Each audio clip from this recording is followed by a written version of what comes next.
Obama ఏ విధంగా Hillary Clinton ని secretary of state చేశారో చంద్రబాబు నాయుడు గారు జగన్మోహన్ రెడ్డి గారిని పిలిచి, అలాగే ఈ గ్లోబల్ పీస్ ఎకనామిక్ సమిట్ కి మా ఖర్చులతో లాస్ ఏంజలస్ వచ్చి అటెండ్ అయితే 45 రోజులే ఉంది.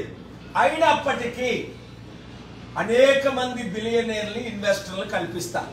చూడండి, రేవంత్ రెడ్డి గారు ఈరోజు వచ్చారు, తిరిగి 10 రోజులు విదేశాలు వెళ్ళి ఖాళీ చేతులతో తిరిగి వచ్చారు. ఏ కంపెనీలైనా అమెజాన్ కానీ, మైక్రోసాఫ్ట్ కానీ, 100 ఐటీ కంపెనీలు కానీ, రియల్ ఎస్టేట్ కంపెనీలు కానీ, ప్రపంచంలో అమెరికాలో ఇన్ని కంపెనీలు ఉన్నాయి. ఆయన తిరిగి వచ్చారు కానీ ఏమైనా ఇన్వెస్ట్మెంట్స్ వచ్చాయా అంటే లేదు. ఆంధ్రప్రదేశ్ సర్వనాశనం అవుతుంది కనుక రక్షించడానికి, అప్పులు తీర్చడానికి, లక్షల ఉద్యోగాలు తీసుకురావడానికి, వారిచ్చిన గ్యారంటీలు నెరవేర్చడానికి చంద్రబాబు నాయుడు గారిని నేను ఇమీడియట్ గా కలవడానికి సిద్ధంగా ఉన్నాను. నా మిత్రులు అయినప్పటికీ అవినీతిని నేను ఎప్పుడు ఎక్స్పోజ్ చేశాను. పొలిటికల్ గా ఇప్పుడు నేను ఆయన కలవట్లేదు. ఓన్లీ గ్లోబల్ పీస్ సమిట్ కి ఇన్వైట్ చేయడానికి. ఈ సమిట్ ద్వారా రాష్ట్రానికి అభివృద్ధి, నిరుద్యోగులకు ఉద్యోగాలు, 100 కంపెనీలు.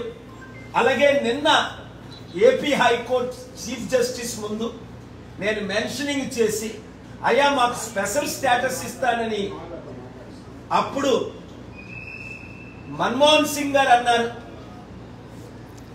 సోనియా గాంధీ గారు అన్నారు 10 సంవత్సరాల క్రిందట బైఫర్కేషన్ చేసినప్పుడు.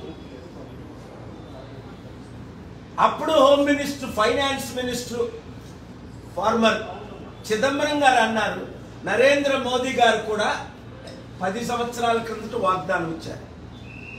ఇది చట్ట ప్రకారం వాగ్దానాన్ని ఫెయిల్ అయ్యారు అని నేను ఏపీ హైకోర్టులో స్పెషల్ స్టేటస్ కేసుకి ప్రిపేర్ చేసి ఫైల్ చేస్తే, doctor Paul you have the fundamental right, నేను ఆర్డర్ అడిగా, ముందు ఫైల్ చేసి లెట్ మీ హియర్. లేదు సార్, మీ కోర్టు టైంని వేస్ట్ చేయను అంటే, honourable chief justice no you have the fundamental right. నిన్న ఉదయం 10:30కి కనుక స్పెషల్ స్టేటస్ వస్తే ట్యాక్స్ ఫ్రీ ఇన్కమ్స్ ఇంకా ఎక్కువ వస్తాయి. కనుక దయచేసి మీడియా మిత్రులు, నాకు రాజకీయంగా మీరు మద్దతు ఇవ్వలే, ఎప్పుడూ ఇవ్వలే. 2009లో కంటెస్ట్ చేద్దాం అనుకున్నా, ఇవ్వలే. 2014లో చంద్రబాబు నాయుడు గారికి, మోదీ గారికి సపోర్ట్ చేసినప్పుడు మీరు బాగా మద్దతు ఇచ్చారు. 2019లో ఇవ్వలా, ఇప్పుడు ఇవ్వలా.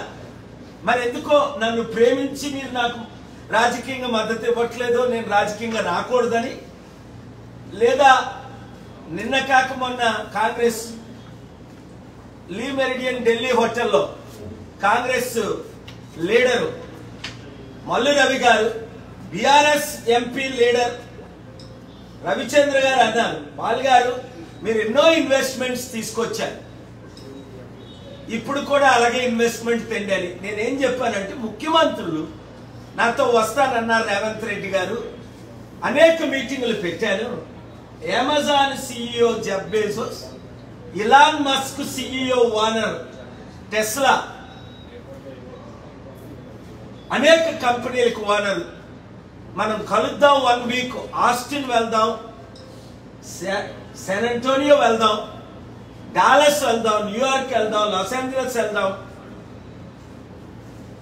బే ఏరియా వెళ్దాం అని మాట ఇచ్చి జనవరి నుండి ఇప్పుడు వరకు రాలే.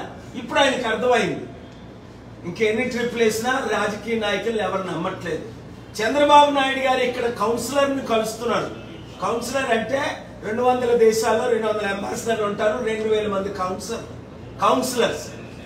కౌన్సిలర్స్ డిసైడ్ చేయరు investments. Presidents, prime ministers decide చేస్తారు. 2891 world's richest Forbes billionaires decide చేస్తారు. Hollywood main actors, directors, producers మద్దతు నాకుంది, మీకు తెలుసు, మీరు చూస్తారు.